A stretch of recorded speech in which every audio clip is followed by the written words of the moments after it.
भाई साहब, आज हम बात करने जा रहे हैं उस बारे में जो कि इंडिपेंडेंस एक्ट जो आया था 1947 का। तो उसके रिगार्डिंग क्या क्या हुआ था उसके बारे में हम बात करते हैं। तो बात ये थी कि जो चेंजेस हुए ना उसके रिगार्डिंग, तो उसमें ऐसा था कि जो भी प्रिंसली स्टेट्स थे, मतलब जहाँ राजशाही चलती थी, तो उसके जो रिप्रेजेंटेटिव्स थे उन्होंने कॉन्स्टिट्यूएंट असेंबली को ज्वाइन किया। धीरे धीरे करके ही करा पर करा।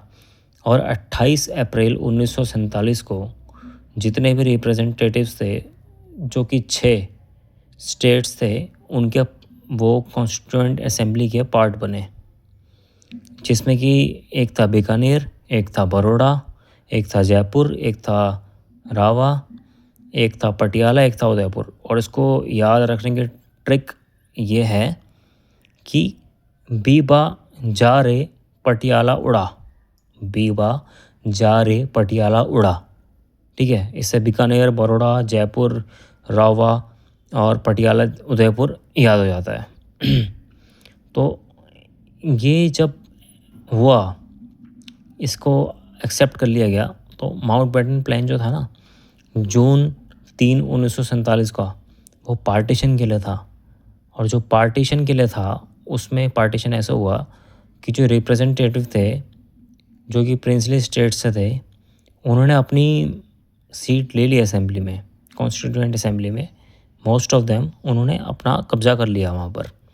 और जो मुस्लिम लीग थी, जो इंडियन डोमिनियन, वो भी वहाँ पर एंटर हुई है, वो भी कॉन्स्टिट्यूएंट असेंबली में एंटर हुई। तो ये दो धड़े पड़ गए वहाँ पर। एक तो थे प्रिंसली स्टेट्स जिनने अपनी ले ली, और एक थे मुस्लिम लीग। ठीक है, उसके बाद 3 चेंजेस थे जो कि इंडियन इंडिपेंडेंस एक्ट 1947 के तहत हुए। पहला ये कि असेंबली जो थी वो पूरी सॉवरेन बॉडी की तरह बनाई गई, कि कोई भी लॉ हो उसको एब्रोगेट करने के लिए, या फिर उसको चेंज करने के लिए, या फिर उसको आगे बढ़ाने के लिए पावर दी गई। ये ब्रिटिश पार्लियामेंट ने करा इन रिलेशन टू इंडिया। हालांकि चल आज भी वही रहा है। तो सेकंड पॉइंट ये था कि the assembly also started enacting ordinary laws for the country. Country के लिए ऑर्डिनरी लॉज भी एनेक्टिंग स्टार्ट की गई, कि मतलब जो छोटे मोटे किस्से होते हैं, कुछ भी होते हैं, उसके रिगार्डिंग भी बात करनी चाहिए, तो उसके रिगार्डिंग बात हुई है। और जो कॉन्स्टिट्यूएंट असेंबली थी, वो एक अपने आप में लेजिस्लेटिव बॉडी बनी, जो कि पहले नहीं थी। और उसके बाद जो देखा गया कि भैया हमें कॉन्स्टिट्यूशन को भी फ्रेम करना है, तो संविधान की शुरुआत यहाँ से हुई है। और लेकिन देखा जाए तो लेजिस्लेटिव बॉडी और एग्जीक्यूटिव बॉडी ये सब एक साथ नहीं हो सकता।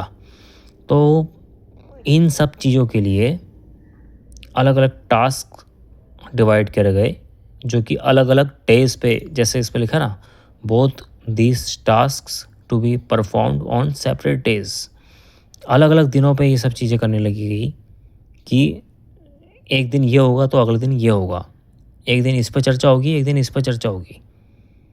और डॉक्टर राजेंद्र प्रसाद थे, जबकि जो भी मतलब कॉन्स्टिट्यूएंट असेंबली जब भी कॉन्स्टिट्यूएंट बॉडी की तरह एक्ट करेगी, और उस पर चेयर कौन करेंगे? डॉक्टर राजेंद्र प्रसाद। तो डॉक्टर राजेंद्र प्रसाद ने ही चेयर किया है जब जब कॉन्स्टिट्यूएंट असेंबली हेल्ड हुई है, जब कॉन्स्टिट्यूएंट असेंबली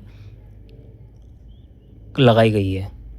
और ये नाम बहुत ज़रूरी है याद रखना, जीवी मावलंकर। इन्होंने जब भी असेंबली लेजिस्लेटिव बॉडी, यानी कि एक कानूनी तौर पे जब बात होती थी, तो जीवी मावलंकर ही उसके चेयरपर्सन होते थे। तो ये इन्होंने दायित्व संभाला है। और राजेंद्र प्रसाद ने किसका संभाला?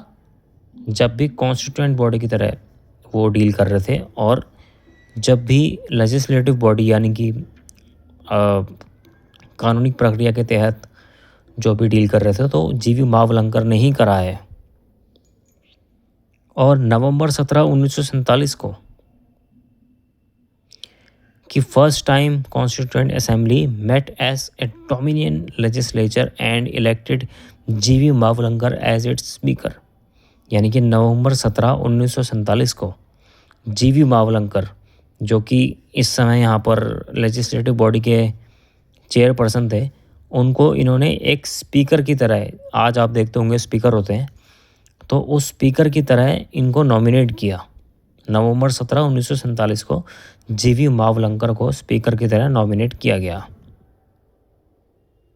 और ये सब कि एक दिन ऐसा होगा, एक दिन ऐसा होगा, लेजिस्लेटिव बॉडी की तरह काम करेंगे, एक दिन कॉन्स्टिट्यूएंट असेंबली की तरह काम करेंगे, ये चलता रहा नवंबर 26 1949 तक, यानी कि नवंबर 26 1949, जब तक कि कॉन्स्टिट्यूशन जो बनना था उसका टास्क ख़त्म नहीं हुआ। उसका टास्क ख़त्म हो गया था उस टाइम पर, नवंबर 26 1949, नवंबर 26 1949, और कॉन्स्टिट्यूशन का टास्क ओवर हो गया था।